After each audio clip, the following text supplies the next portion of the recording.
Berjumpa lagi dengan Albarak. Kita lanjutkan cerita kelahiran kembali Dewa Abadi tanpa nama. Jangan lupa share, like, komen, dan subscribe. Kelahiran kembali Dewa Abadi tanpa nama bab 2031 tidak cukup. Pikiran mereka dipenuhi dengan pikiran tentang pembunuhan dan pembantaian, tentang daging dan darah. Tidak ada yang bisa memuaskan mereka, mungkin bahkan membunuh saja tidak cukup. Apa yang baru saja kau katakan? Mereka sudah mati. Mereka semua sudah mati. Medan perang kuno adalah tanah dengan satu musim. Bahkan, tidak ada yang namanya siang dan malam. Setiap hari dipenuhi warna merah gelap. Tidak pernah menjadi terlalu gelap, juga tidak pernah menjadi terlalu terang. Namun, daerah ini entah bagaimana menjadi gurun musim dingin. Pohon-pohon tua itu tidak berdaun, gunung-gunung ditutupi oleh lapisan salju putih, dan tanah di bawah kaki mereka tidak terlihat, terkubur di bawah lapisan salju. Hanya ada satu wilayah di penjara ini seperti ini. Wilayah Ice Phoenix. Tidak seperti ketika dia melakukannya hanya untuk menyelamatkan muka, penguasa Ice Phoenix biasanya menghabiskan waktunya dalam wujud manusianya. Dia benar-benar tampak tidak berbeda dari seorang pria yang diukir dari es. Wajahnya tampan tak tertandingi, pupil mata safir yang dingin dan rambut biru es, semuanya dihiasi jubah yang begitu putih hingga hampir menyilaukan. Apakah mengirim 6 penguasa benar-benar tidak cukup? Penguasa Phoenix es mengerutkan kening. Di antara para penguasa klan Phoenix, dia sebenarnya berstatus cukup rendah. Jika tidak, dia tidak perlu berurusan dengan masalah yang tampaknya sepele ini. Kenyataannya, 12 klan penguasa tidak terlalu peduli dengan para kurcaci. Meskipun klan Phoenix diam-diam setuju dengan tindakannya, mereka juga tidak mengambil bagian aktif. Bagi 12 klan penguasa, semua makhluk di bawah mereka hanyalah semut. Kenyataannya, bahkan di antara para penguasa, ada pemisahan. Bahkan, pemisahan ini bisa menjadi sangat besar. Bukan berarti Overlord adalah ranah kultivasi baru, karena memang bukan. Yang membedakan sebagian besar Overlord adalah berapa banyak faset yang mereka gunakan untuk memasuki alam Overlord. Madeline, misalnya, telah memasuki alam Overlord dengan pemahamannya, salah satu dari 4 faset. Namun, masih ada aspek tubuh, jiwa, dan ki yang tersisa. Meskipun tidak ada satupun dalam sejarah medan perang kuno yang pernah berhasil mencapai kesempurnaan di keempat aspek tersebut. Penguasa sejati medan perang kuno adalah mereka yang berhasil mencapai alam ini setidaknya dalam 3 aspek. Dari para penguasa ini, ada 13. Dan masing-masing dari mereka berasal dari 12 klan penguasa. Inilah sebabnya mengapa mereka berkuasa atas semua yang lain. Namun, bahkan selain dari 3 penguasa segi ini, masih ada 2 penguasa segi. Penguasa Phoenix S ini hanyalah penguasa dengan satu sisi. Tentu saja, dia masih cukup muda, itulah sebabnya statusnya masih layak. Namun, dibandingkan dengan yang lain di atasnya, dia masih kurang. Ini adalah kenyataan yang hanya bisa diterimanya. Overlord Asselin, kita tidak bisa memastikan apa yang terjadi, tetapi yang pasti para kurcaci hanya mengalami sedikit kerusakan atau tidak sama sekali. Selain itu, ada ki kematian yang pekat di medan perang. Jika kita harus menebak, pasti ada beberapa necromancer kuat yang tersembunyi di dalam klan kurcaci. Atau, mereka memiliki harta karun tersembunyi yang berakar dalam di jalur ki kematian. Kerutan di dahi Overlord Asselin semakin dalam mendengar kata-kata ini. Necromancy, baik elf maupun kurcaci tidak pernah menyelidiki hal seperti itu. Setelah beberapa saat, dia melambaikan tangan kepada pelayannya. Beri aku waktu untuk berpikir. Karena ini adalah kegagalan yang sangat besar, menghasut klan-klan itu untuk bertindak lagi hanya akan menyebabkan mereka memberontak. Bahkan jika mereka tidak lebih dari semut, ini bukan saatnya untuk berurusan dengan masalah-masalah yang merepotkan seperti itu. Ya, tuanku, pelayan itu membungkuk dalam-dalam. Pelayan ini hanya punya satu masalah lagi untuk dilaporkan. Bicaralah, ada pergerakan di dataran datar sekali lagi. Lagi, ini kedua kalinya dalam waktu lebih dari 100 tahun, bukan? Ya. Terakhir kali itu adalah seorang anak laki-laki dengan asal-usul yang tidak diketahui yang melintasi dataran datar dan memasuki tanah yang tak tersentuh itu. Namun, kami kehilangan jejaknya sebelum kami dapat mengambil tindakan. Sayangnya, itu terjadi lagi kali ini. Anak laki-laki yang sama? Tidak, kali ini orang yang berbeda. Dia seharusnya seorang penyerbu juga. Apakah kau mengikutinya seperti yang diperintahkan? Ya, tetapi kami juga kehilangan dia. Tampaknya mereka yang berani memasuki tempat itu tanpa rencana telah lama mati karena kebodohan mereka sendiri. Mereka yang berani melakukannya sekarang sepenuhnya percaya diri dengan kemampuan mereka. Masalahnya adalah kekuatan mereka yang membuatku bingung. Terakhir kali, bocah itu hanyalah seekor anak anjing dari alam surgawi yang bahkan pelayan rendahan ini dapat membunuh dengan pikirannya. Kali ini, meskipun bocah itu sedikit lebih kuat, dia hanya dari alam Dao. Kemampuan mereka untuk menghilang di bawah hidung kita tidak masuk akal. Meskipun masalah sebelumnya membuat suasana hati penguasa menjadi tidak baik, ini juga membuatnya jauh lebih parah. Dari medan perang kuno, hanya 13 orang yang berani memasuki wilayah itu. Dan itu pun, mereka hanya berani memasuki pinggirannya saja, tidak berani masuk terlalu jauh. Kedua anak laki-laki ini sungguh aneh. Namun, kali ini ada kabar baik, yang terhormat. Belajar dari kegagalan kami sebelumnya, kami fokus pada penandaan tanda Qi-nya. Selama dia keluar dari wilayah yang tidak stabil itu, kami akan dapat segera menentukan lokasinya tanpa masalah. Saat itu, semua rahasianya akan menjadi milikmu. Di wilayah selatan medan perang kuno, suasananya sama sekali tidak seperti di tempat lain. Ada kota-kota yang dibangun dengan baik, hamparan sungai buatan yang indah, dan bahkan langit biru di atas yang tampak begitu nyata sehingga mustahil untuk mengatakan bahwa itu berasal dari sebuah susunan. Di satu kota tertentu, seorang wanita yang sangat cantik dan tak terlukiskan mengambil alih komando. Ia berdiri di langit, rambutnya yang ungu lembut berembus dengan aroma yang memabukkan yang membuat tulang-tulang seseorang melunak. Namun, mereka yang berada di bawah, yang mendengarkan perintahnya, tidak berani untuk melihatnya terlalu lama. Wanita ini adalah seorang penguasa. Bukan hanya itu, dia juga istri kaisar mereka. Bahkan jika mereka 100 kali lebih berani, mereka tidak akan berani melanggar martabatnya. Setelah dia selesai memberi perintah, pasukannya bergerak maju sekali lagi. Kelahiran kembali Dewa Abadi tanpa nama bab 2032, Jiwa. Selama beberapa hari terakhir, mereka telah melihat peningkatan yang luar biasa dalam keberhasilan mereka. Bukan karena mereka menjadi lebih kuat, tetapi karena musuh mereka tampak jauh lebih lemah. Karena alasan yang tidak mereka ketahui saat ini, seluruh medan perang kuno tampaknya sepenuhnya terfokus pada wilayah timur, meninggalkan wilayah selatan tanpa perlindungan yang memadai. Melihat pasukan berbaris keluar dari gerbang kota besar, tatapan si cantik berkedip dengan ekspresi rumit, yang sebagian besar terdiri dari kekhawatiran.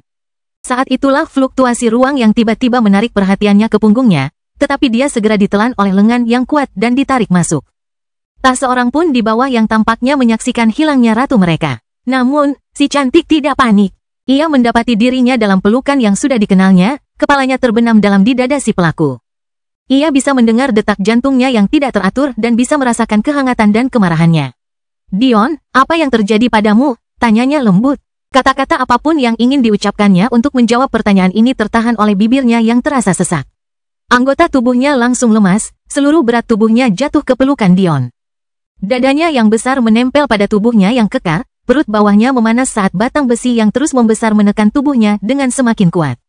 Madeline. Dion mendekap wajah istrinya, merasakan kulitnya yang lembut dan halus meresap ke dalam tangannya yang kokoh. Dia hampir merasa ngeri telah menodainya dengan cara ini.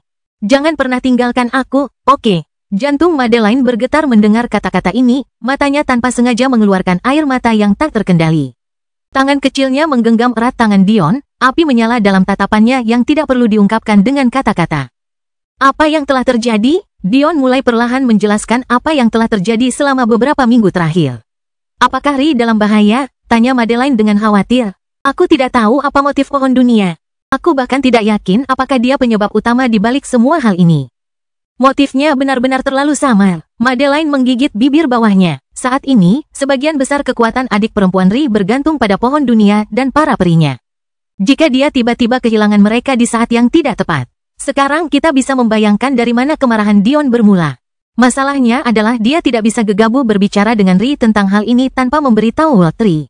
Dion sudah terbiasa menyembunyikan apapun dari siapapun dalam beberapa tahun terakhir, tetapi entitas yang dapat mengendalikan seluruh dunia jauh di luar kemampuannya. Bahkan jika mereka dipisahkan oleh seluruh dunia, Dion tidak berani meremehkannya. Jika dia bertindak tanpa rencana dan membahayakan nyawa Ri, dia tidak berani memikirkan konsekuensinya. Satu-satunya solusi yang mungkin adalah berbicara dengan lelaki tua itu. Mungkin dia akan tahu sesuatu yang belum diketahui Dion sendiri. Tapi, apakah Abraxas pun mampu menghadapi aturan dunia? Dion tidak tahu. Melihat tatapan Dion kembali diselimuti kobaran api hitam, Madeline memperpendek jarak di antara mereka dan memeluknya sekuat tenaga. Jika sesuatu terjadi pada Ri, suara serak Dion begitu kuat sehingga terdengar seperti geraman binatang buas. Madeline bisa merasakan setiap urat nadi Dion, dia tahu betul seberapa dekat Dion dengan kehancurannya. Kalau saja Dion tidak peduli padanya seperti dia peduli pada Ri. Mungkin Dion sudah peduli. Tatapan mata cerdas Madeline berkedip dalam pelukan Dion. Ia teringat beberapa tahun yang lalu, tepat saat Dion menghadapi kesengsaraan surgawinya, si kembar hamster memperingatkannya untuk tidak berbicara terlalu banyak. Entah bagaimana ia dapat melihat hal-hal yang tidak dapat dilihat Dion, meskipun ia tahu bahwa Dion lebih dari cukup cerdas untuk menyimpulkan apa yang ia miliki dengan mudah. Tetapi sekarang, mendengar luapan pikiran yang terlintas di benak Dion, meskipun beberapa keraguan teratasi, beberapa lainnya semakin dalam beberapa tingkatan. Yang ia yakini adalah ada 8 wanita dalam kehidupan Dion yang akan ia hancurkan segalanya jika terjadi sesuatu padanya. Meskipun Dion tidak mengakuinya bahkan pada dirinya sendiri, ia tahu betul siapa saja 8 wanita ini.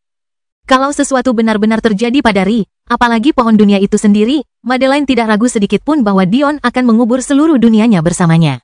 Penguasa dunia, apakah itu sesuatu yang mampu menghentikan suaminya? Madeline tiba-tiba berkedip bingung dengan pikiran-pikirannya yang ganjil ini. Dia selalu percaya diri pada Dion, tetapi mengapa dia tiba-tiba begitu yakin bahwa pohon dunia adalah seekor semut di hadapannya? Madeline menenangkan pikirannya. Ia menarik diri, meraih pergelangan tangan Dion, dan menuntunnya masuk jauh ke dalam rumah besar di pusat kota. Kamar tidur utama rumah besar itu dipenuhi dengan wangi yang menggoda. Madeline berbaring lemas di dada Dion, payudaranya yang lembut bergoyang mengikuti setiap tarikan napasnya yang berat. Meskipun dia dipenuhi dengan cahaya bahagia, ada rasa gelisah yang bertentangan yang meninggalkan rasa pahit di mulutnya. Selama adegan itu sendiri, pasangan itu mampu melupakan segalanya, tetapi setelah adegan itu berakhir, gelombang emosi yang sudah tidak asing lagi menghantam mereka. Dion diam-diam mencengkeram pinggang Madeline. Genggamannya lebih kuat dari yang seharusnya, seolah-olah dia takut Madeline akan lari. Bagaimana kultivasimu? Dion tiba-tiba bertanya. Jiwaku hampir menembus alam overload berkat dirimu, ucap Madeline sambil tersenyum tipis. Kecepatan peningkatan jiwa istri-istri Dion sungguh mencengangkan. Bahkan Luna yang seharusnya tidak bisa berkultivasi sama sekali menemukan bahwa kekuatan jiwanya meningkat dengan cepat. Kita harus ingat bahwa bukan berarti Ellie tidak bisa berkultivasi di masa lalu, tetapi setiap langkah maju sangat sulit untuk dilalui. Bahkan setelah bertahun-tahun mencoba, dan bahkan setelah berkultivasi ganda dengan Delia yang memiliki konstitusi dewa, ia hanya mampu memasuki tahap ketiga dari alam dasar. Kelahiran kembali Dewa Abadi tanpa nama bab 2033, di mana? Dengan cara yang sama, kultivasi Luna sendiri sangat menyedihkan. Bahkan setelah hidup selama triliunan tahun, kultivasinya yang sebenarnya juga berada di alam dasar. Namun, jiwa Dion tampaknya mampu mematahkan belenggu itu untuknya. Saat ini, jiwanya sebenarnya telah mencapai puncak tahap jiwa esensi dan sangat dekat dengan tahap Sein. Hal seperti itu tidak terbayangkan bagi anak surga lainnya. Tahap jiwa esensi sudah merupakan jiwa tingkat puncak yang dapat ditahan oleh seorang pengumpul esensi, dan dia sudah hampir menembus alam suci. Tentu saja, bagi Dion, ini sangat lambat. Hingga saat ini, ia telah berkultivasi ganda dengan Luna selama sekitar 40 tahun, alasannya adalah Luna menghindari untuk menjadi terlalu dekat dengannya sebelum mendekati Ri, Madeline, Clara, dan Amporae. Namun, sejauh ini ia telah melakukannya.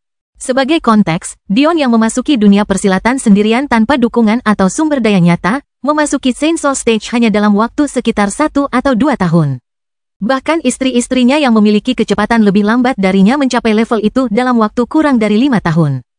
Dan sebagian besar waktunya dihabiskan dalam keadaan koma setelah bertarung dengan Elder Dayu dan Loki.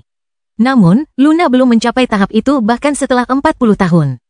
Perbedaannya sangat mencolok. Namun, pada saat yang sama, sifat Dion yang mengagumkan bersinar di garis depan. Berkat kekuatan jiwanya yang meningkat, Luna tiba-tiba menemukan bahwa mengendalikan energi menjadi jauh lebih mudah. Padahal sebelumnya dia hanya bisa mengumpulkan kekuatan untuk menghadapi Supremes, sekarang dia tidak memiliki masalah dalam melawan Overlords bermuka dua. Nilainya sebagai kartu truf bahkan 1 tingkat di atas Saru dan Sargeras karena sekuat apapun dia tidak akan pernah ditolak oleh surga. Ini memberi Dion peluang lain untuk perbaikan bagi Luna. Jika keadaan terus berlanjut seperti ini, mungkin dalam 100 hingga 200 tahun lagi, Luna akan mampu mengendalikan ki abadi di alam fana. Faktanya, karena kepadatan energi yang mudah menguap di medan perang kuno, dia bahkan lebih kuat di sini juga. Juga, setelah menggunakan reinkarnasi tangga surga, pemahamanku meningkat pesat, tetapi kiku juga meningkat. Aku hanya butuh beberapa dekade lagi dan kiku seharusnya mencapai alam penguasa juga. Saat itu, aku seharusnya bisa menjadi penguasa 3 sisi. Mata Dion berbinar. Ada apa? Tidak apa-apa, kata Dion pelan. Hanya saja aku sudah memastikan sesuatu. Serangan terhadap para kurcaci itu didalangi oleh seseorang, dan tampaknya orang itu adalah anggota Phoenix. Apa permusuhan para Phoenix dengan para kurcaci? Atau para elf? Tanya Madeline dengan cerdas. Saya tidak yakin, tetapi yang saya tahu adalah para elf berperang melawan entitas itu dengan sekte rusa surgawi. Pada saat yang sama, lelaki tua itu menyinggung fakta bahwa kebangkitan Dark Phoenixes memiliki jejak tangan entitas itu di mana-mana. Phoenix Es dan Api kemudian memutuskan untuk tidak bertindak melawan Phoenix Kegelapan, namun mereka memilih untuk mengejar orang tua Amethyst karena berani jatuh cinta dan memiliki anak. Hal ini menyebabkan kehancuran mereka di tangan Amethyst pada akhirnya. Tetapi, untuk dapat memusnahkan dua klan sekaliber itu, Amethyst harus jauh lebih kuat. Fakta bahwa dia meninggalkan benih iman berarti dia tidak menyempurnakan tubuh fananya yang juga berarti dia tidak mungkin dapat memusnahkan Phoenix sendirian. Kalau begitu, mungkin Dark Phoenixes tidak sendirian dalam tindakan mereka. Mungkin Amethyst hanya boneka yang bisa diandalkan untuk kehancuran mereka. Dan mungkin, Phoenixes menyimpan dendam terhadap para elf dan sekte rusa surgawi sebagai akibat dari apapun yang terjadi yang menyebabkan kehancuran mereka. Alis Madeline berkerut dalam. Bukankah sudah sangat jelas bahwa The Entity bekerja sama dengan Sapientia dalam beberapa dekade terakhir? Dan bukankah tindakan pertama Amethyst ketika bertemu Madeline adalah membakar garis keturunan Sapientia dan bahkan kacamata Sapientianya? Jika Sapientia dapat tetap menjadi musuh tersembunyi selama ini, siapa yang bisa menjamin tidak ada yang lain? Ayo, kata Dion tiba-tiba, sambil mengangkat tubuh telanjang Madeline. Ayo kita buat fondasi untukmu menjadi penguasa berwajah 4. Di mana? Wilayah Phoenix. Wilayah Ice Phoenix dikenal dengan kesunyiannya. Selain tiupan salju yang lembut, penduduknya lebih suka menghindari keriuhan wilayah yang ramai dan ramai. Jika mereka ingin merasakan hal seperti itu, mereka akan meninggalkan tempat ini. Tidak banyak dari mereka yang peduli. Namun, pada hari ini, ada sesuatu yang berubah drastis. 9 matahari putih tiba-tiba muncul di langit. Meskipun tidak ada panas yang keluar darinya, dimanapun mereka lewat, salju dan es tampak mencair dengan sendirinya. Mereka sama sekali tidak memiliki kemampuan untuk melawan. Mereka hanya bisa menyaksikan keajaiban musim dingin mereka yang subur, yang dikenal sebagai tanah tandus oleh mereka yang membenci dingin, menjadi seperti setiap bagian tanah lainnya di penjara ini. Tapi ini baru permulaan. Ketika mengamati dari jauh, tampaknya 9 matahari besar ini hanya mencairkan salju. Namun, ketika mendekati mereka, mereka tiba-tiba menyadari bahwa sesuatu yang jauh lebih mengerikan tengah terjadi di tanah mereka. Bukan hanya salju yang mencair, tetapi tanah di bawahnya juga dipadatkan dan ditekan. 9 lembah yang dalam mengikuti lintasan 9 matahari seolah-olah tanah itu sendiri juga ikut terdorong. Yang mengejutkan burung Phoenix ketika melihat perubahan drastis ini adalah pasangan yang berdiri di tengah 9 matahari. Salah satunya adalah seorang pria dengan rambut ungu yang terurai. Matanya tampak berkilauan dengan api kecubung, menari-nari dengan aura arogan. Wanita itu memegang tangannya, memperhatikan dengan ekspresi acuh tak acuh. Dia sangat cantik, kecantikan yang hanya mungkin muncul di alam abadi. Namun, dia ada di sini untuk menghiasi mereka dengan kehadirannya. Kelahiran kembali Dewa Abadi tanpa nama bab 2034, siapa? Dentuman Sonic bergema di langit saat seorang penguasa yang dikenalnya melesat di udara, menuju ke arah mereka. Namun, saat ia hendak memasuki matahari putih menyala sejauh 1 kilometer, ia tiba-tiba dihantam oleh medan gaya yang dahsyat. Wajahnya yang tampan berubah menjadi seperti komedi. Seolah-olah dia menabrak layar kaca yang tidak dia duga sebelumnya. Dia terbatuk, darah mengucur dari mulutnya dan mengotori jubah putih bersihnya. Ekspresinya berubah muram. Ini adalah wilayah Ice Phoenix. Siapa yang pernah berani menyerang mereka secara langsung dalam beberapa juta tahun terakhir? Bahkan 11 klan Overlord lainnya tidak berani melakukannya karena menyerang mereka sama saja dengan memprovokasi ketiga klan Phoenix. Masing-masing dari mereka sendiri sudah lebih kuat daripada klan Dewa. Namun, ketiganya bersama-sama berada di jajaran teratas dari 12 klan Overlord. Siapa yang berani melakukan hal seperti itu? Siapakah kau, Tuan Aselin? Kau, kurasa kau lumayan. Dion menatap Aselin seolah-olah dia sedang menatap menembusnya. Dia mungkin juga udara. Dengan Madeline di sisinya, dia bisa memanfaatkan pemahaman hukum api miliknya. Ini adalah salah satu kemampuan teknik kultivasi ganda naga dan Phoenix. Dalam hal ini, api putihnya berada pada level yang lebih kuat tanpa dia harus mengambil risiko memahami hukum sendiri. Dengan pasangan suami istri ini berdiri bersama, seorang Overlord bermuka satu tidak akan berarti apa-apa. Namun, anehnya hanya satu Overlord yang muncul sekarang. Dengan indera abadi milik Dion, ia dapat mencakup seluruh medan perang kuno dengan satu pengecualian aneh, wilayah inti misterius itu. Namun, karena ia tidak 100% yakin apakah ada yang telah memasuki alam penguasa dengan sisi jiwa, ia membatasi dirinya sedikit agar tidak memberikan terlalu banyak kekuatannya terlalu cepat. Tetap saja, meskipun dia membatasi diri, tetap saja mudah untuk menguasai satu wilayah. Dia sangat menyadari bahwa satu-satunya penguasa di wilayah Ice Phoenix saat ini adalah orang di hadapannya ini. Sesaat kemudian, Dion mengulurkan tangannya, menyebabkan ki segel yang mengancam akan meruntuhkan segalanya melonjak ke depan. Segel itu muncul di langit, menyelimuti daratan di bawahnya dengan cahaya keemasan sementara roda-roda giginya yang rumit mulai berputar. Ekspresi Aselin berubah drastis. Mengetahui apa yang akan terjadi, dia berbalik dan berlari. Dia tidak peduli dengan ekspresi terkejut dari sesama Ice Phoenix, dia juga tidak peduli dengan wajahnya sendiri.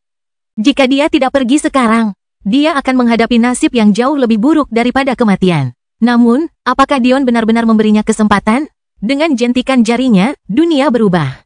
9 matahari yang indah itu berkedip-kedip dan menghilang, digantikan oleh 9 matahari hitam yang berkobar-kobar dengan api yang tampaknya merupakan keturunan neraka itu sendiri. Apa yang tadinya merupakan dorongan yang tidak dapat ditahan, berubah menjadi tarikan yang begitu kuat sehingga lari cepat Aselin terhenti seketika. Tidak, teriaknya, tapi, itu tidak penting. Dia mencakar tanah saat dia ditarik ke arah pasangan di langit, kemarahan yang tak berdaya membuat wajahnya memerah. 9 pilar emas ki penyegel turun dari sang segel di atas, menghantam tubuhnya dalam irama yang tampaknya beresonansi dengan hukum surgawi. Istriku sudah lama membutuhkan tunggangan. Kau akan baik-baik saja, kata Dion tanpa emosi. Aselin dipaksa keluar dari wujud manusianya, bayangan cantik seekor burung biru es muncul dengan sendirinya.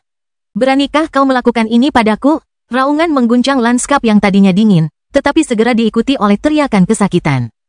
Bagaimana mungkin Desil dengan mudahnya membiarkan binatang yang diperbudak memiliki pikiran untuk marah dan membunuh terhadap tuannya yang baru? Madeline tersenyum dan menggelengkan kepalanya. Apakah ini benar-benar yang kau maksud? Kau benar-benar jahat. Dia tidak bisa menahan tawa. Kenyataannya, dia merasa sedikit jahat. Ice Phoenix ini mungkin telah memerintah banyak orang tanpa hukuman begitu lama. Namun sekarang dia berada dalam kondisi seperti ini. Tidak perlu merasa bersalah. Dia menghukum mati miliaran kurcaci hanya beberapa minggu yang lalu untuk tujuannya sendiri, tetapi aku memberinya berkat sebagai balasannya. Ini sudah merupakan hasil terbaiknya. Madeline tersenyum, tetapi tidak menanggapi. Dia merasa cara bicara Dion telah berubah. Bukan karena kata-katanya berbeda, tetapi lebih karena dia tiba-tiba berbicara dari atas. Seolah-olah semua hal berada di bawah perhatiannya. Ada sesuatu yang menggelegak dalam diri suaminya, dia bisa melihatnya dengan jelas. Jika dunia ini mendorongnya terlalu jauh, dia benar-benar bisa menghancurkan semuanya. Apakah ini fondasi bagi alam penguasa 4 sisi yang kau bicarakan? Dion menggelengkan kepalanya. Ini sebenarnya hanya jalan memutar yang mudah. Yang benar-benar kita butuhkan adalah daging dan darah Phoenix. Maksudmu, jalur meramu pil milik gurumu? Dion mengangguk. Tidak ada burung Phoenix di alam fana selain Mia dan Bella. Namun, meskipun aku bersedia menggunakan mereka untuk hal seperti itu, mereka adalah Dark Phoenix, jadi mereka tidak benar-benar cocok denganmu. Untungnya, ada banyak burung Phoenix di sini. Yang kurang darimu adalah kekuatan fisikmu. Meskipun Amethyst telah mengubah tubuhmu sampai batas tertentu, garis keturunan Sapientia dan konstitusi disposisi dewimu berpusat pada Ki. Tubuhmu tidak terlalu kuat, tidak seperti binatang buas. Jadi, mencapai alam penguasa dengan tubuhmu akan sangat sulit bagimu. Jika kita ingin mengubahnya, kita harus mulai mengubah tubuhmu secara perlahan dan membuatnya lebih buas. Jika aku meramu beberapa pil dengan darah Phoenix, tentu saja itu akan paling cocok untukmu. Pada saat itu, mencapai alam itu dalam keempat aspek bukanlah hal yang mustahil. Tapi, alis Madeline berkerut. Aku punya firasat bahwa ada alasan mengapa tidak seorang pun pernah mencapai 4 faset sebelumnya. Kemungkinan besar, surga tidak mengizinkannya. Kelahiran kembali Dewa Abadi tanpa nama bab 2035, Amarah. Saya setuju, saya tidak percaya bahwa dalam sejarah medan perang kuno, tidak ada seorang pun yang mampu melakukan hal seperti itu. Bahkan, saya percaya ada 2 kemungkinan. Yang pertama, kita salah sejak awal dan ada beberapa orang yang berhasil. Maksudmu mereka sengaja dihapus dari ingatan semua orang? Mom, Dion mengangguk. Itu bukan hal yang mustahil. Boneka mayat unicorn yang kudapatkan dari Orcus sudah kulupakan berkali-kali meskipun aku memiliki Desil. Baru-baru ini, kelupaan itu tidak lagi memengaruhiku. Namun, saat itu, boneka mayat itu sendiri sudah tidak berguna. Itu adalah serangkaian kejadian yang cukup disayangkan. Dion terus-menerus lupa tentang keberadaan boneka mayat di sisinya. Dan, pada saat jiwanya cukup kuat sehingga Desil membaik hingga kelupaan ini memudar, boneka mayat itu sudah tidak berguna baginya. Dengan betapa sulitnya menciptakan boneka mayat higher existence, orang dapat membayangkan bahwa boneka mayat unicorn itu bahkan bukan seorang lord, apalagi supreme atau overlord dalam hal kekuatan. Dion saat ini dapat menghancurkannya menjadi berkeping-keping hanya dengan sekali pandang. Dia akhirnya menyerahkannya kepada Chen Glei untuk pasukannya. Lagi pula, boneka mayat eksistensi tinggi lebih baik daripada boneka mayat formasi Dao. Jika pilihan pertama benar, maka kemungkinan besar berarti bahwa penguasa berwajah 4 itu adalah secercah harapan yang ditinggalkan oleh surga, yang masuk akal. Bagaimanapun, meskipun ini adalah klan yang gagal, generasi yang gagal sudah lama mati. Tidak adil menghukum keturunan mereka tanpa jalan keluar sama sekali. Dalam kasus itu, mereka yang terlupakan, kemungkinan mencapai sisi keempat dan melampauinya. Atau mungkin ada rahasia lain yang tidak kita ketahui. Kemungkinan kedua, jauh lebih rumit. Jika itu benar, itu berarti surga sepenuhnya menentang keberadaan penguasa berwajah 4. Tetapi mengapa demikian? Tanya Madeline sambil berpikir. Apakah karena alam 4 sisi itu berada di luar jangkauan tubuh manusia? Saya pikir kebenaran mungkin tersembunyi di dalam Inner World Sanctuary. Itu adalah teknik kultivasi paling rumit yang pernah saya baca, sampai-sampai teknik itu sengaja dibuat sangat teliti dalam setiap detailnya. Bahkan, karena pemahamannya terhadap kompleksitasnya, teknik itu sangat pemaaf pada saat yang sama. Menjadi satu-satunya teknik kultivasi yang pernah saya ketahui yang memungkinkan penggunanya untuk kembali ke fondasi mereka dan membangunnya kembali sebagai basis yang lebih kuat dan kokoh. Tetapi anehnya adalah tiba-tiba hal itu menjadi sangat samar ketika menggambarkan transisi antara alam fana dan alam abadi. Itu berarti penciptanya menyimpan rahasia yang tidak ingin diketahui siapapun, atau mungkin bahkan pencipta teknik hebat seperti itu tidak tahu bagaimana cara menghadapi dunia misterius antara manusia fana dan abadi ini. Kalau saja BPA melihat kejadian saat ini, mungkin amarah mereka tidak akan ada habisnya. Seekor burung biru cantik dengan lebar sayap hampir 10 km terbaring di rantai di pegunungan. Nyala api birunya yang dulunya cemerlang memudar dengan lemah, pucat hingga hampir menjadi abu-abu. Yang paling mengerikan dari semuanya, dadanya terpotong dan tulang rusuknya terbelah, memperlihatkan jantung yang masih berdetak. Dion duduk di langit dengan ekspresi tenang, Madeline duduk diam di sampingnya. Di pangkuannya, Little Chibi bermain-main seperti gadis kecil. Meskipun dia tidak memiliki wujud jasmani, dia dapat meminjam ki Dion untuk memberi dirinya substansi, yang memungkinkannya menjadi lebih dari sekadar roh. Tentu saja, dia bisa menggunakan ki atmosfer untuk efek yang sama, tetapi dia tampaknya lebih menyukai ki Dion sendiri. Pada saat yang sama, dia tidak bisa menahan diri untuk tidak membenamkan pipi tembamnya ke dada Madeline yang besar. Meramu pil tanpa melibatkan Little Chibi sebenarnya lebih sulit. Banyak keuntungan dari Battle Cauldron yang hilang tanpa usahanya. Namun bagi Dion saat ini yang dasar alkimianya telah mencapai tingkat yang belum pernah terjadi sebelumnya, itu bukan masalah besar. Jejak darah sedingin es mengalir dari luka kecil di jantung Overlord Asselin. Luka itu sangat kecil dibandingkan dengan ukuran jantungnya sehingga hampir seperti tidak ada yang salah sama sekali. Jika bukan karena jejak panjang seperti sungai yang mengalir di langit yang menghubungkan dadanya dan kuali Dion, mustahil untuk mengetahuinya. Dion tidak terlalu khawatir tentang kematian Asselin. Pertama, meskipun ia menggunakan ratusan liter darahnya, mengingat ukuran tubuh Asselin yang sangat besar, ini hanyalah setetes air di lautan. Kedua, ia adalah Ice Phoenix. Selain kehendak es, yang paling ia kuasai adalah kehendak kehidupan. Bahkan jika ia beberapa langkah lebih dekat dengan kematian, ia akan baik-baik saja. Meskipun dalam kondisi seperti itu, jantung Asselin berdebar kencang karena terkejut, sesuatu yang dapat diamati dengan jelas oleh siapapun. Dia melihat bahwa darahnya digunakan untuk meramu sesuatu, tetapi dengan kedalaman pengetahuannya, dia dapat melihat bahwa Dion tidak menggunakan teori vena rahasia. Dan juga memahami bahwa Dion menggunakan ki jiwanya. Sejak kapan daging dan darah dapat digunakan untuk meramu pil? Pada saat yang sama, meskipun gerakan Dion terbatas dan usahanya tampak minimal, ada aura mendalam pada setiap gerakan segel tangannya yang membuat sang penguasa Phoenix gemetar. Awan di langit tiba-tiba mulai bergemuruh. Kesengsaraan pil. Seseorang harus tahu bahwa kesengsaraan di medan perang kuno jauh lebih sulit. Ini adalah salah satu alasan mendasar mengapa praktisi medan perang kuno lebih kuat di wilayah tertentu daripada ahli yang setara di alam fana. Jika bukan karena iman, alam fana tidak akan pernah memenangkan satupun perang ini.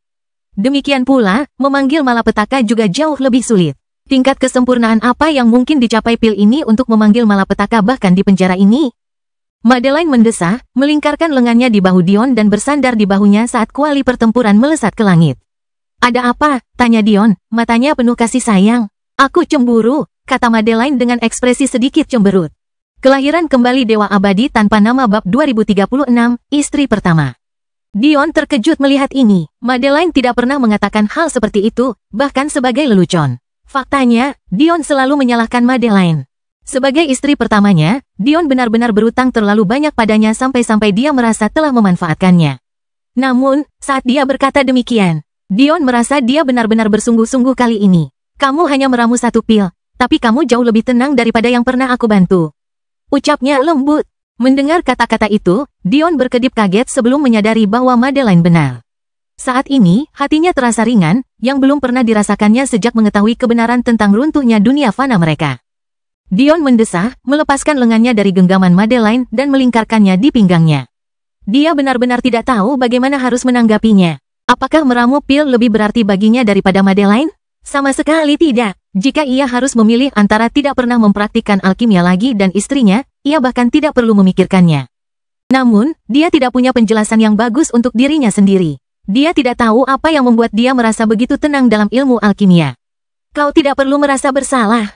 Madeline mengecup sisi bibir Dion dengan lembut. Itulah dirimu. Kau tidak suka memerintah atau mengatur sebagai seorang suami, tetapi aku sudah lama tahu bahwa kenikmatan terbesar yang kau rasakan adalah saat menaklukkan. Itulah alasan mengapa kau sangat suka bertarung dan meramu pil. Bertempur berarti memaksakan keinginan Anda pada lawan. Meramu pil berarti merampas berkah dari surga itu sendiri dan menciptakan sesuatu yang sebelumnya tidak ada. Dalam banyak hal, ini adalah bentuk penaklukan yang lebih tinggi daripada yang dapat diberikan oleh pertempuran. Kamu tidak akan pernah bisa mengerahkan segenap hatimu untuk benar-benar menaklukkan aku karena kamu tidak tega memperlakukanku seperti objek atau benda yang bisa kamu tekan dengan keinginanmu. Untuk itu, aku sangat berterima kasih. Senyumnya yang manis diiringi gemuruh awan petir. 9 serangan dengan 9 serangan masing-masing jatuh, mengancam akan menghancurkan semua yang ada di jalurnya. Namun, Dion hanya memperhatikan wanita yang ada di pelukannya. Istri pertamanya, wanita yang tampaknya lebih memahaminya daripada dirinya sendiri. Kuali pertempuran turun dari langit, memperlihatkan wujud 2 pil biru yang mengepulkan kabut dingin. Bergantung pada tingkat penguatan, tingkat kesengsaraan yang berbeda akan terjadi. Dalam kasus pil yang diperkuat 1 kali, hanya 1 sambaran petir yang akan jatuh. Untuk pil yang diperkuat 2 kali, 2 set sambaran petir akan jatuh. Karena terdapat 9 set 9 serangan dengan total 81 kali ini tanpa diragukan lagi merupakan pil yang diperkuat 9 kali pada level pil kelas setengah abadi. Sebenarnya, ini bisa dilihat sebagai sebagian berkat darah Aselin. Penguasa Phoenix S pertama kali memasuki alam penguasa dengan cara termudah, aspek Ki. Setelah ini, ia terus memilih aspek tubuh dengan harapan dapat mencapai alam penguasa 2 aspek melaluinya. Karena ia adalah binatang buas, bagaimanapun juga, ini mungkin pilihan terbaik karena aspek pemahaman adalah yang paling sulit kecuali aspek jiwa. Berkat ini, darahnya sangat dekat dengan wilayah Overlord, membantu meningkatkan kualitas pil. Apakah ini anugerah keberagamanmu? Sungguh ajaib, kata Madeline lembut. Dion mengangguk. Rasanya hanya berhasil saat aku memurnikan pil setengah abadi. Sayang sekali, jika berhasil untuk pil kelas rendah, beberapa hal akan jauh lebih mudah.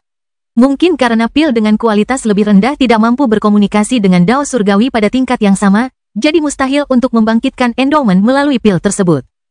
Namun mungkin jika Anda mencapai alam kembali ke kesederhanaan, maka itu akan berhasil dengan pil apapun yang Anda saring. Mata Dion berbinar mendengar kata-kata ini. Terkadang dia lupa bahwa istrinya adalah seorang jenius kultivasi yang hanya sedikit yang bisa menandinginya.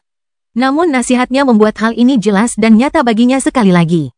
Ini, kata Dion dengan seringai sedikit jahat, sambil menyerahkan salah satu pil kepada istrinya. Cuma ada satu alasan kenapa kamu menatapku seperti itu, kamu makin jahat. Ucap Madeline dengan ekspresi menggoda. Aku tidak bersalah, kata Dion dengan jujur. Hanya saja untuk bisa memurnikan pil ini dengan benar, tubuhmu masih sedikit kurang.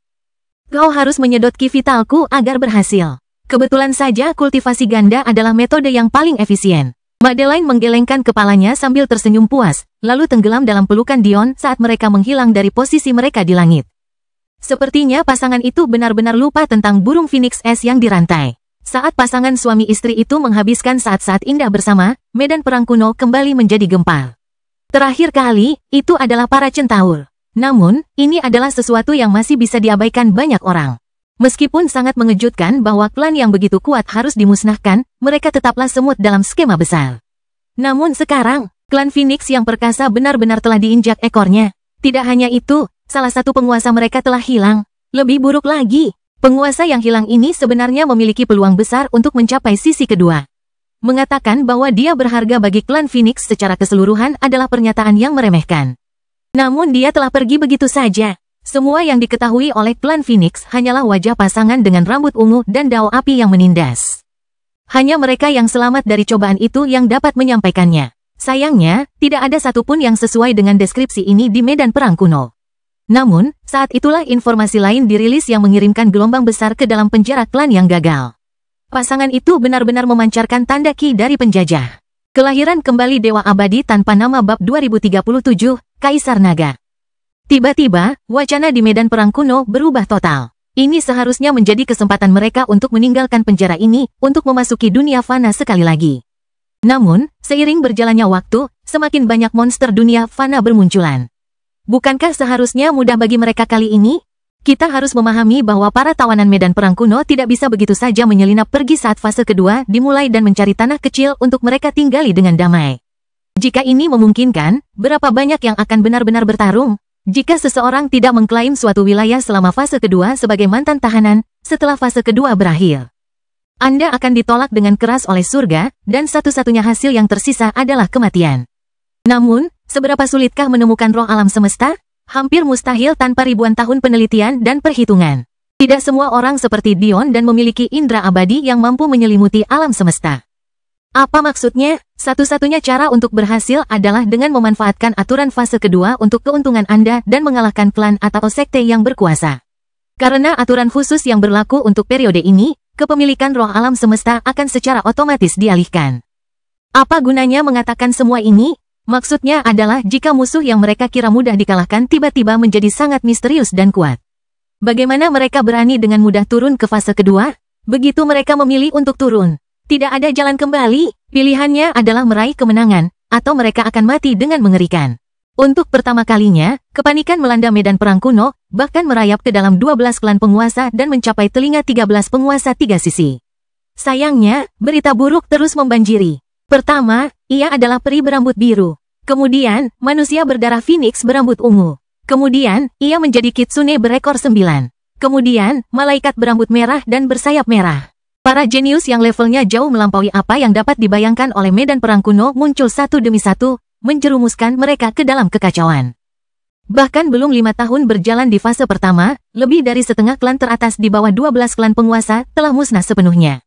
Sementara itu, tak seorang pun menyadari bahwa wilayah selatan perlahan-lahan disatukan oleh kekuatan yang dipimpin oleh ras makhluk yang belum pernah dilihat siapapun sebelumnya. Satu ras perkasa yang menyebut diri mereka The Bronze. Satu lagi yang menyebut diri mereka Cobras. Dan yang terakhir menyebut diri mereka Emperor Dragons. Apa sih sebenarnya monster-monster ini? Karya Dion telah berkembang ke tingkat yang belum pernah terjadi sebelumnya dalam beberapa dekade terakhir. Bahkan jumlah mereka yang relatif kecil telah tumbuh secara signifikan. Dulu, Dion pernah berpikir untuk menemukan berbagai macam binatang bermutasi ini untuk ditingkatkan dan disempurnakan. Namun seiring berjalannya waktu, ia menyadari betapa naifnya mimpi tersebut. Mungkinkah 12 klan penguasa itu sama sekali tidak menyadari keberadaan binatang bermutasi di pinggiran medan perang kuno? Mungkinkah mereka tidak tahu pengaruh ki tipe suci terhadap binatang bermutasi tersebut? Jawabannya tentu saja tidak. Setelah bertahun-tahun berada di medan perang kuno, mustahil bagi Dion untuk menjadi satu-satunya yang menyaksikan jalur yang hampir ajaib ini. Saat itu, Dion hanya menggunakan ki suci tingkat esensi untuk melahirkan para Bronze dan para Cobra. Sumber daya tingkat rendah seperti itu tidak berarti apa-apa bagi klan Overlord yang menimbun ki tingkat surgawi. Masalah utama dalam penggunaan makhluk ciptaan ini adalah masalah metode kultivasi mereka. Mereka memiliki susunan meridian dan struktur pembuluh darah yang sama sekali berbeda. Mencoba menumbuhkan kekuatan mereka tidak ada bedanya dengan mencoba menempa jalur kultivasi yang sama sekali baru untuk spesies yang baru muncul. Setelah Bronze betina belajar menggunakan ki, kemajuannya terlalu lambat. Jika bukan karena tubuhnya yang luar biasa kuat, mustahil baginya untuk berpikir menghadapi ahli Dao seperti yang pernah dilakukannya di masa lalu.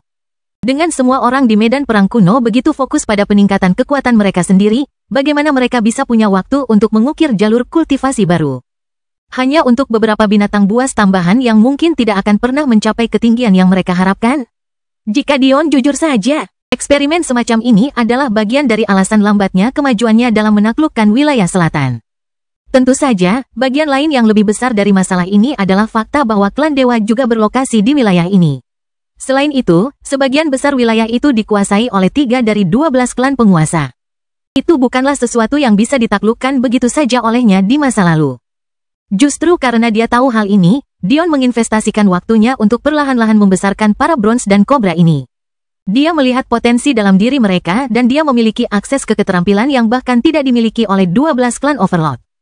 Dia mungkin telah mengambil langkah mundur dengan mengakui kekuatan tempur mereka di masa lalu, tetapi bahkan ketika dia adalah seorang Celestial, dia tidak percaya ada satu orang pun di alam manusia yang dapat menandinginya dalam alkimia.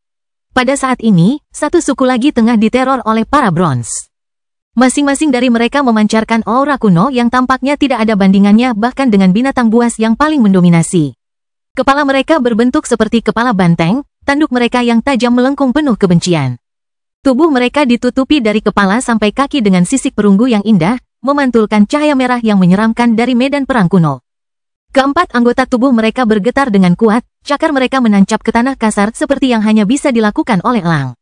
Setiap gerakan mereka penuh dengan bahaya misterius. Bahkan kepakan sayap mereka yang lembut mengirimkan sabit angin yang mengiris ke segala arah, menjadikan pohon-pohon kuno yang telah berdiri begitu lama sebagai olok-olokan. Di medan perang lain, para kobra menunjukkan kekuatan mereka. Meskipun para Bronze mungkin cantik, para kobra memancarkan aura mematikan yang melahap semua yang ada di jalan mereka. Tatapan mereka tajam, tubuh mereka ganas, napas mereka dipenuhi udara beracun. Kelahiran kembali Dewa Abadi tanpa nama bab 2038, dibatasi.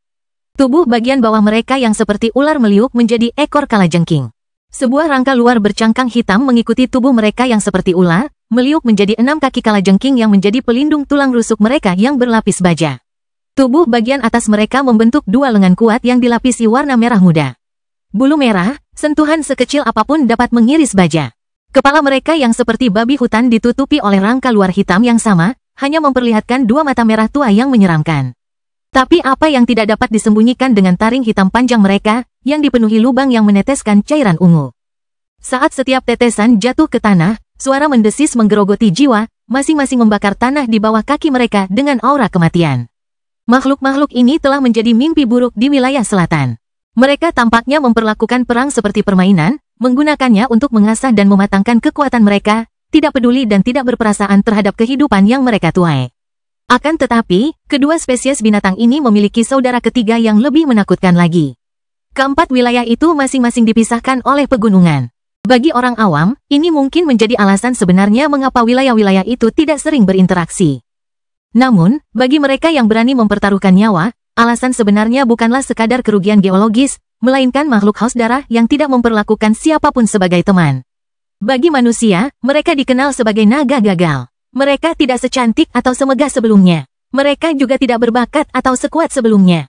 Bahkan apa yang disebut sebagai harga diri mereka hanyalah omong kosong belaka, atau mengapa mereka mau memasuki medan perang kuno? Wyvern, binatang jelek yang tidak ada bedanya dengan kadal bersayap atau ular taman berkaki panjang. Itu adalah ras yang telah lama dilenyapkan dari alam fana oleh ras naga sendiri. Namun, beberapa dari ras mereka tiba-tiba mendapatkan kepercayaan diri baru di bawah penguasa baru mereka. Kepercayaan diri yang cukup sehingga mereka berani menyebut diri mereka sebagai Kaisar Naga. Dion tidak percaya bahwa Wyvern perlu diubah, dan dia juga tidak memiliki kemampuan magis untuk mengubah jalannya ras yang sudah mapan. Namun, yang dapat dia lakukan adalah menerangi jalan yang harus mereka lalui. Apa yang paling tidak dimiliki Wyvern dibandingkan dengan naga bukanlah hanya kekuatan, melainkan hati Dao yang sebenarnya. Para Wyvern menganggap diri mereka sombong, tetapi pada kenyataannya, mereka adalah binatang buas yang stereotip. Meskipun banyak dari mereka memiliki kultivasi yang tinggi, kecerdasan mereka kurang, dan pemahaman mereka bahkan lebih buruk. Binatang biasanya dapat menebus kurangnya pemahaman ini dengan ketertarikan bawaan mereka, tetapi para Wyvern beruntung sekaligus tidak beruntung dalam hal ini. Mereka beruntung karena afinitas mereka sangat disesuaikan dengan kekuatan tubuh mereka. Sama seperti Celestial Tiger, mereka menghususkan diri dalam semacam ki pembantaian, tetapi ki pembantaian ini jauh lebih tidak murni. Sementara ki pembantaian Celestial Tiger memiliki aspek intimidasi dan serangan mental, ki pembantaian Wyvern adalah peningkatan fisik murni. Dan disinilah ketidakberuntungan mereka menjadi jelas. Mereka terus berkembang di sepanjang jalur kekuatan murni yang lebih besar, tetapi mereka tidak memiliki fleksibilitas apapun. Bukankah ini alasan yang sama mengapa Titans akhirnya jatuh juga? Sehebat apapun dia dalam hal alkimia, Dion tidak bisa begitu saja meramu pil untuk meningkatkan kecerdasan mereka. Yah, dia bisa, tetapi masalahnya adalah bahan-bahan spiritual yang dibutuhkan. Bahan-bahan itu terlalu langka, bahkan untuk tingkat kekayaannya saat ini. Yang perlu dilakukan Dion adalah menemukan cara agar para Wyvern meningkatkan kecerdasan mereka sendiri. Namun jika hal tersebut semudah itu, bukankah mereka sudah melakukannya? Saat itulah Dion menyadari sesuatu yang aneh. Pada suatu hari beberapa dekade lalu saat klonnya sedang melakukan kampanye lain di medan perang kuno, ia melepaskan kehadirannya untuk suatu hal yang sudah lama ia lupakan.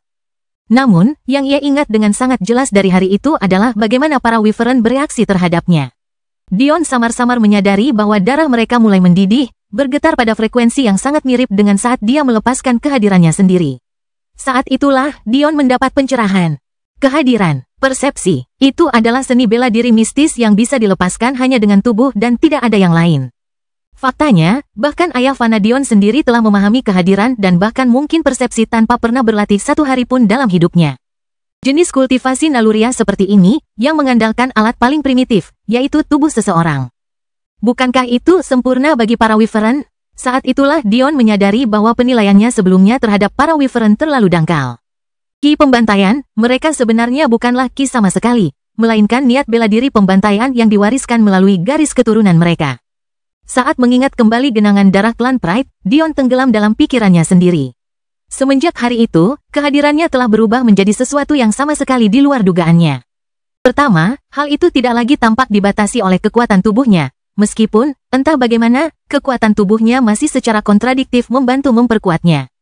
Kedua, dia juga tidak bisa lagi mengkategorikan kehadirannya dengan benar. Sebelum dia menyerap genangan darah, dia adalah pengguna kehadiran kelas kaisar.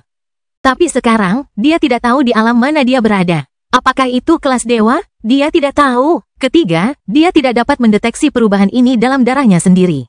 Dia mengira mungkin akan ada beberapa mutasi, tetapi garis keturunannya masih mengikuti tubuh berlian titannya tanpa goyah. Hampir seolah-olah perubahan yang terjadi tidak nyata sama sekali, tetapi dampaknya sangat jelas. Inti dari semua ini sederhana. Jika Dion saja tidak bisa memahami apa yang sedang terjadi, bagaimana mungkin para Wyvern yang secara naluria kurang cerdas bisa memahami rahasia yang terpendam dalam tubuh mereka sendiri? Namun, sekarang, mereka harus meminta Dion untuk berpikir bagi mereka. Memahami darah klan Pride mungkin berada di luar jangkauannya, namun, garis keturunan Wyvern jauh lebih lurus maju. Kelahiran kembali Dewa Abadi tanpa nama bab 2039, normal? Alih-alih menjadi kemauan bela diri misterius yang dapat menyerang jiwa lawan, garis keturunan Wyvern sepenuhnya difokuskan pada penguatan tubuh mereka sendiri. Ini tidak diragukan lagi yang paling sederhana sejauh ini. Bahkan, melatih mereka bahkan lebih sederhana. Setiap hari selama lebih dari 1 abad, Dion memaksa para Wyvern untuk tunduk di bawah kehadirannya, dengan paksa mengaduk darah mereka berulang kali. Ia tidak menunjukkan belas kasihan, bahkan menghentakkan kakinya di kepala mereka dan menghancurkan mereka ke tanah. Situasi ini berlangsung selama beberapa dekade. Penghinaan itu begitu membekas dalam jiwa mereka sehingga beberapa dari mereka bahkan langsung bunuh diri. Itu memang hal yang kejam, tetapi Dion terus melanjutkan. Dion menghujat mereka dengan kata-kata, setiap kalimatnya seolah menusuk langsung ke dalam hati mereka. Akhirnya, pada suatu hari yang setia, salah satu dari mereka akhirnya putus. Raungan dahsyat keluar dari bibirnya saat daratan sejauh ratusan kilometer benar-benar rata dengan tanah. Namun, hasilnya membuat Dion tidak bisa tertawa atau menangis. Dia hanya bisa melihat dengan ekspresi yang pasti lucu. Bukankah terobosan ini seharusnya membuat Wyvern mirip dengan ikan mas yang melompati gerbang naga? Jadi, mengapa Wyvern yang berevolusi ini malah mengalami kemunduran dan menjadi ular normal? Pikiran yang sama yang dimiliki Dion hari itu adalah pikiran yang sama yang dimiliki musuh-musuh mereka saat mereka muncul di medan perang. Mereka hanyalah ular-ular besar, apa gunanya takut pada mereka? Baru setelah pertempuran ini dimulai, rasa takut menyerang inti hati mereka. Bagaimana mereka bisa begitu kuat? Madeline tidak bisa menahan diri untuk bertanya dengan rasa ingin tahu. Ketika Dion menyuruhnya untuk mengandalkan Bronze, Cobra, dan Emperor Dragon, tentu saja dia mempercayainya, tetapi dia tidak bisa tidak ingin tahu.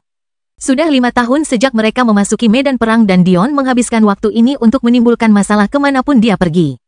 Ke-12 klan Overlord itu mungkin tidak tahu bahwa dia hanya mengalihkan perhatian mereka untuk menyempurnakan pertahanannya di wilayah selatan. Dalam benaknya, mengapa mengambil risiko memasuki fase kedua? Jika dia bisa mengakhiri semuanya sekarang, siapa yang berani mengancam kerajaannya? Tokoh-tokoh yang ditakuti oleh klan medan perang kuno tidak lain adalah Dion sendiri, klonnya, istrinya, dan berbagai eksistensi tinggi kekaisarannya. Tidak seorang pun di alam fana tahu seberapa kuat kekaisaran fana telah berkembang. Karena mereka sendiri tidak tahu, 12 klan penguasa bahkan lebih tidak tahu apa-apa.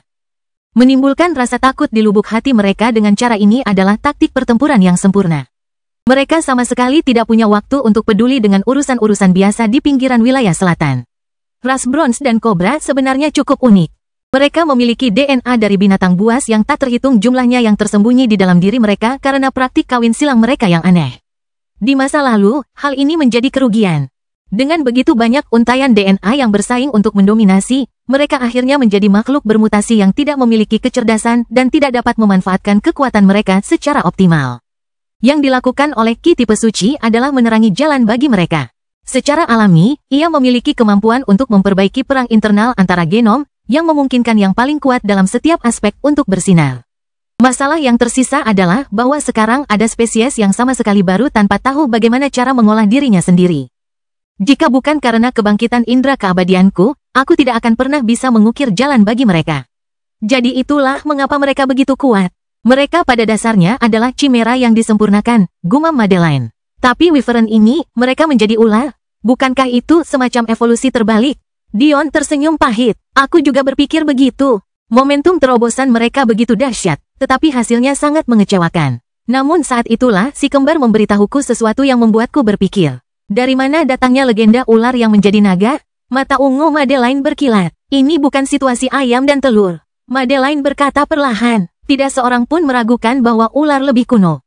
Dion mengangguk. Kalau begitu, bagaimana mungkin spesies asal naga tiba-tiba menjadi begitu lemah? Kemungkinan besar ini adalah kasus evolusi konvergen dan divergen yang salah. Evolusi konvergen adalah proses di mana dua spesies yang tidak berhubungan berevolusi secara independen untuk menjadi sesuatu yang serupa. Sementara evolusi divergen adalah kebalikannya. Dalam pikiran Dion, ular asal bercabang menjadi wyvern dan naga. Sementara wyvern di bawah tanggung jawab Dion telah berhasil menyatu, kembali ke asal mereka.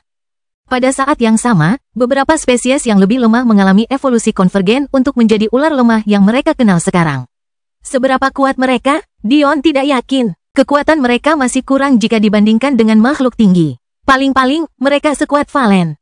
Namun, masalah sebenarnya yang membuatnya mengangkat alisnya adalah fakta bahwa menurut indera keabadiannya, usia tulang mereka telah kembali ke nol saat evolusi mereka selesai. Sederhananya, mereka adalah bayi yang baru lahir. Berpikir sampai pada titik ini, Dion tidak dapat menahan diri untuk mengingat kembali semua legenda yang diceritakan dunia fana tentang ular dan ular berbisa. Tetapi ada satu di antara semuanya yang menonjol secara khusus. Terutama ketika dia melihat bahwa bayi yang baru lahir, ini sudah lebih dari 1 kilometer panjangnya. Legenda ular dunia. Jormungandr, kelahiran kembali Dewa Abadi tanpa nama bab 2040, sisi saya. Lambat laun, waktu mulai berlalu, beberapa jam menjadi beberapa hari menjadi beberapa minggu, bahkan berbulan-bulan. Pada suatu hari, lebih dari setahun setelah pemuda itu jatuh, matanya tiba-tiba terbuka. Ia tampak menatap kosong ke angkasa untuk waktu yang lama, pikirannya sepenuhnya tersembunyi di balik tatapannya yang tanpa ekspresi. Namun, ia segera tertawa. Ia tertawa terbahak-bahak hingga suara burung gagak mengepakkan sayap untuk melarikan diri terdengar seperti paduan suara di latar belakang. Surga ada di pihakku. Agar aku bisa bertahan hidup, mereka telah ikut menandatangani kematianmu. Tunggu aku baik-baik. Kedua belas klan penguasa itu mungkin berlarian dengan rambut terbakar, namun di sini kau malah tidur siang. Mata Clara yang seperti batu rubi berkilauan saat ia menendang sisi tubuh Dion. Pria itu telah menjungkir balikan medan perang kuno, namun ia masih punya pikiran untuk tidur siang di atas rumput yang lembut. Jika para penguasa itu tahu tentang ini, mereka pasti akan memuntahkan darah karena marah. Aku mungkin seperti ini, tetapi klon-klonku bekerja keras. Dion berkata dengan tegas, berguling untuk melanjutkan tidurnya. Oh, aku mengerti maksudnya. Jika itu adalah kakak Madeline, kau akan bangun. Tetapi karena itu hanya aku, kau bisa mengabaikan istri ketiga ini, ya? Dion tiba-tiba membeku, lehernya menoleh ke belakang perlahan untuk memperlihatkan ekspresi menyedihkan. Sayangnya, tatapan Clara sudah berubah dingin. Dion terbatuk. Sambil menahan air mata, dia segera membalikkan badan dan berlutut, melingkarkan lengannya di paha Clara. Istriku tercinta, jangan seperti ini. Tidakkah kau lihat betapa menyedihkannya aku? HMPH, Clara mendengus. Jika kau benar-benar minta maaf, mengapa tanganmu meraba-raba pantatku? Ekspresi menyedihkan Dion menghilang dan menampakkan seringai jahat, tangannya meremas dengan tidak hati-hati. Siapa yang memintaku untuk bersikap begitu lembut? Itu hanya refleks sederhana, Clara memutar matanya, tetapi sikap dinginnya yang pura-pura sudah menghilang. Aku senang kau bisa bersikap santai saat mengerjakan wanita-wanitamu sampai ke tulang. Aku belum pernah beristirahat sedikit pun selama bertahun-tahun, lihatlah dirimu. Dion berdiri, melingkarkan lengannya di pinggang Clara. Tubuhnya dengan lembut jatuh ke dalam pelukannya dengan mudah. Jelas dari persetujuan diam-diamnya terhadap pelukannya bahwa dia tidak pernah benar-benar marah. Istri-istrinya benar-benar menjadi terlalu cantik dalam beberapa tahun terakhir. Karena semakin banyak ketidaksempurnaan mereka yang terbuang, mereka tampak tidak berbeda dari peri yang berdiri di atas masa. Bahkan wewangian mereka yang unik memabukkan hingga hampir menjadi racun bagi jiwa. Pekerjaan sudah selesai sekarang. Jika kau ingin berbaring dan melihat suamimu membuat kekacauan, aku akan membiarkanmu melakukannya. Dion berkata dengan ekspresi menggoda. Dengan semua rencana yang telah disusun dengan baik dan fondasi wilayah selatan yang telah lengkap, mereka dapat memulai serangan mereka dengan upaya penuh.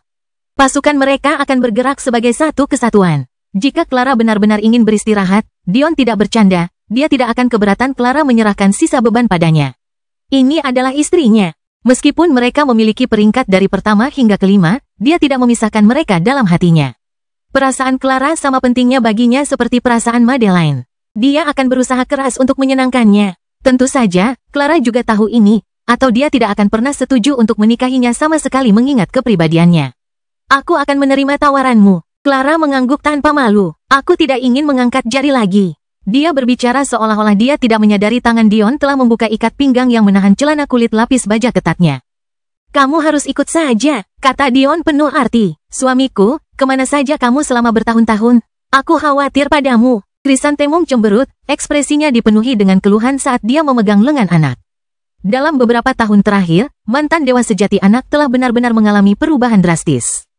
Dari yang dulunya tingginya lebih dari 5 meter dan memaksa Krisantemum untuk menggunakan teknik gigantifikasi hanya agar mereka bisa bercinta, ia telah menyusut menjadi seukuran pria normal. Tentu saja, menurut standar normal, 2 meter masih sangat tinggi. Namun, dibandingkan dengan dirinya di masa lalu, itu jauh lebih baik. Teknik gigantifikasi ini diwariskan kepada para raksasa secara khusus agar mereka dapat menikahi ras manusia lain. Teknik ini sebenarnya tidak memberikan kecakapan bela diri apapun. Faktanya, teknik itu membuat seseorang menjadi lebih lemah dengan menyebarkan kekuatan mereka ke area yang lebih luas. Itu adalah teknik tambahan murni untuk kepentingan mengandung dan melahirkan anak-anak ras raksasa. Selain itu, Krisantemum tidak membutuhkannya lagi. Sejak anak terbangun dengan garis keturunan malaikat sejatinya, darahnya menjadi lebih sempurna dan efek samping gigantifikasi yang dialami ras raksasa sebagai akibat dari penerimaan mereka terhadap garis keturunan tingkat tinggi ini menghilang. Dia pada dasarnya telah menjadi malaikat sejati. Anak mengangkat alisnya. Sudah kubilang bahwa aku akan melakukan kultivasi terpencil selama beberapa tahun, bukan? Kau sudah melakukannya, tapi aku merindukanmu. Meskipun mata Krisantemum yang berair tampak tulus, anak mencibir di dalam. Sejak Dion memberitahunya bahwa klan Mist menggunakan kultivasi ganda mereka untuk perlahan-lahan mengubahnya menjadi budak, dia tidak pernah melihat istrinya yang sama. Dia tidak tahu apakah dia menyadari perannya di masa lalu atau tidak, tetapi menilai dari fakta bahwa dia bergegas datang dan menjemputnya seperti yang diprediksi Dion. Semuanya telah menentukan nasibnya, meskipun masih belum 100% pasti, sulit baginya untuk lepas dari tanggung jawab seperti ini. Baiklah, baiklah, anak berpura-pura membujuknya. Untuk apa kau begitu ingin menemuiku? Dia memeluknya, mencium keningnya dengan lembut. Dia sama sekali tidak menyadari ekspresi rumit yang terpancar di mata Krisantemum. Namun, ekspresi itu dengan cepat tertutupi oleh ketidakberdayaan dan akhirnya, tekad. Cerita bersambung. Jangan lupa share, like, komen, dan subscribe, agar tidak ketinggalan cerita selanjutnya.